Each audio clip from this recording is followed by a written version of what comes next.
Hello guys, nongeye kubasuhuza nizere ko meze neza. Uyu munsi nje ko tuganira Kia Sorento ya 2022. Izi modoka zijya ziza rimwe na rimwe ari mazutu cyangwa se ari hybride. Iyo tugiye kuganiraho ni mazutu, ni full mazutu, ikoresha mazutu gusa. Okay, reka mbereke interior yayo. Inyuma yaho ni ukwisa. Tambuke mbereke inyuma. Iyi modoka inyuma yayo ni ukwisa. Ifite amatara Kia Sorento. Ni ngiyi. Nuko imeze muri butu yayo, reka mbafungure murebe.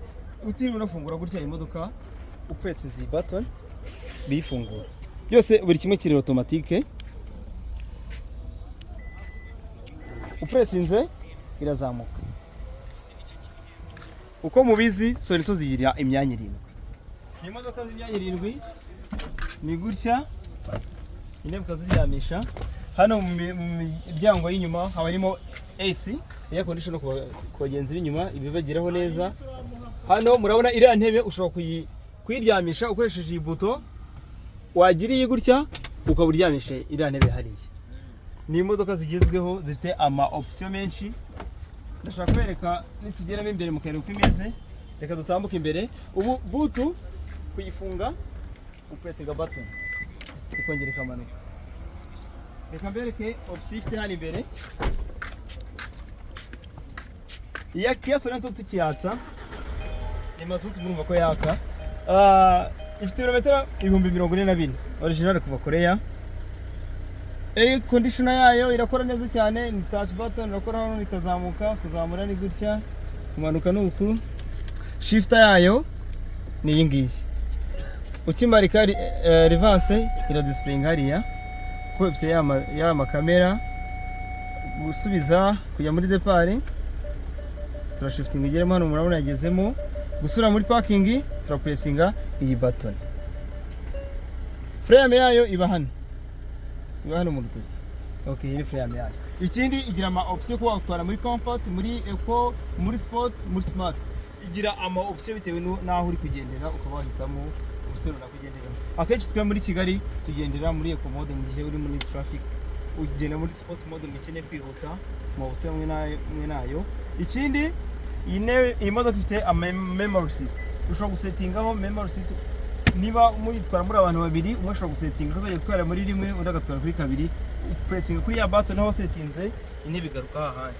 Ikindi cyo muzi iyo izimije, okay, ibi byo murabizi. Izi nzaho zo kugiza imbere intebe, kugiza n'inyuma. Noneho kwegamira na akangaka. Urabona aho negamiye hari kugenda sinzi inyuma.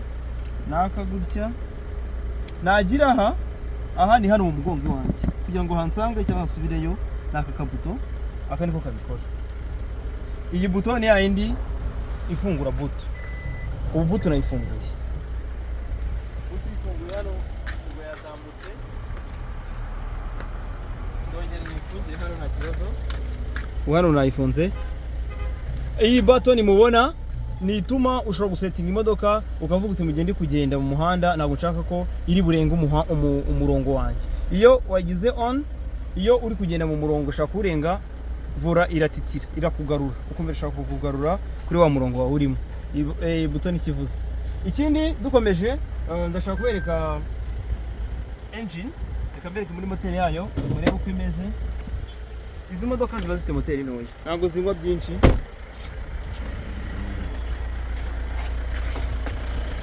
Moteri yayo uko tumuyizi izi modoka zifite turbo, ni moteri ifite turbo inywa neza kunywa mazutu. Ko tubasaba imodoka ntabwo ari nyinshi. Ni engine science.